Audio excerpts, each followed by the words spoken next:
Good afternoon, everybody. Welcome to today's Zoom Kabbalat Shabbat.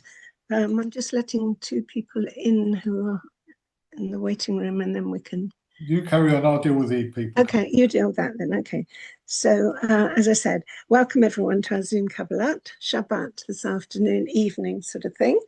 And today we're going to start with a Devar Torah by Rachelle, and then we're going to have a Kabbalat Shabbat with David Harris, who is now settled and is on screen and everything. So now we're going to start with Rachelle. Over to you, Rachelle. Thank you very much, Irene, and Shabbat Shalom to everyone. So this week's Parsha begins with Moshe Rabbeinu's impassioned speech, in which he conveys Hashem's promise to take the enslaved Jewish people out of Mitzrayim. Despite the message of hope, the Bnei Israel were broken, and it left them unable to understand Moshe Rabbeinu's message, from shortness of breath and from hard work. And this was described as their negative attitude, and not due to lack of faith, but to the difficult physical and emotional circumstances which they found themselves in. Sforno interprets this differently, that Bnei Israel did not give Moshe message due consideration that would have convinced them to have faith in Hashem. And as a result, they lost the privilege of going to the promised land, and their children were the ones for whom the promise was fulfilled. Had it not been for the hard work, they would have overcome their impatience and heeded Moshe's appeal. The Bnei Israel were burdened by slavery, and it's also cited Moshe's poor delivery and his inability to speak well. Moshe also thought that the Bnei Israel had lost confidence in him because his earlier intercession with Pharaoh had made things even worse. So Moshe Rabbeinu thought that Aaron would be his spokesman. In Parshas Noah, Hashem forced Noah to construct an ark to save his family, instead of a more explicit method of heavenly salvation. So Hashem treats us with an equal message of kindness. If we are generous, Hashem is generous. And if we are short-tempered, Hashem has little patience. The Bnei Israel resisted Moshe's missive. They were under extreme duress and uninterested in his promise of a better life, that they overcome the exhaustion and embraced Hashem's message, and rejoiced in their faith that Hashem would not forsake them. Pharaoh might have listened to Moshe despite his obvious resistance, and would be released from the oppressive slavery. Now the mission of redemption begins as Moshe and Aaron had presented their case but had no positive results.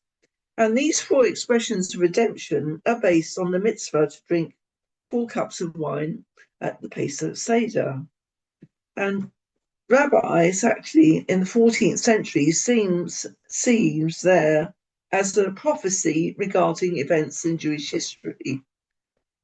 The first, I shall not take you out from under the burdens of Egypt.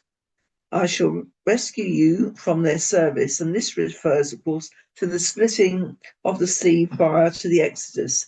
And the Bnei Israel were slaves to only Pharaoh. However, in order that his people to accompany him to chase the escaped slaves, Pharaoh promised the Egyptian people that the Bnei Israel would serve them. I shall redeem you with an outstretched arm and with great judgments. And this, of course, refers to the battle with Amalek, and which was won when Moshe climbed to the top of the hill and stretched out his arms. I shall take you to me for a people. And this refers, of course, to the events following the sin of the golden calf. And Hashem had decreed destruction upon the Bnei Israel, but Moshe had intervened, speaking on their behalf, and Hashem took them as his nation again. I shall bring you to the land about which I raised my hand. And of course, that refers to the sin of the spies, and that the younger generation were spared. So Hashem spoke to Moshe and Aaron regarding Bnei Israel and regarding Pharaoh, the king of Egypt, to take Bnei Israel out of Egypt. And Rashi comments to deal with them in a gentle manner and to be patient with them. Regarding Pharaoh, he said that they should show respect for his office.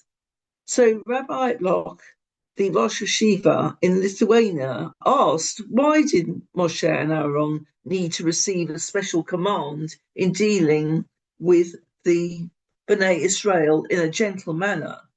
And Moshe and Aaron were exceedingly humble. He explains that there are two concepts. One is absolute truth, and the second is truth.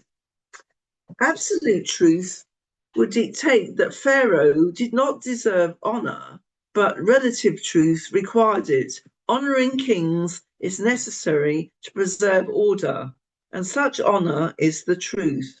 Rashi also notes that we may infer that we must show honour to a person of royal rank. So Moshe and Aaron would certainly have been gentle with Bnei Israel, but as teachers they might have been unforgiving. On the one hand, they had to speak gently with Bnei Israel, but politely and firmly with Pharaoh. A juxtaposition. Pharaoh had to be warned and chastised. Hashem understood that Bnei Israel had been in exile. They had decided to endure slavery rather than abandon it. And Moshe had to be forceful with those he was planning to redeem as those who had enslaved them. Often in life, whether by choice or by chance, we have situations we ought not to be in. As time progresses, we adjust, and our worst enemy is change. Not necessarily going on the comfortable path, but the correct one.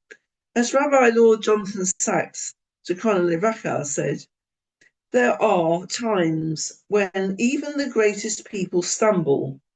At this moment, character is tested. Failure is a learning experience, and they become stronger, wiser, and more determined. What makes them great is that they keep going. Thank you very much. Shabbat Shalom.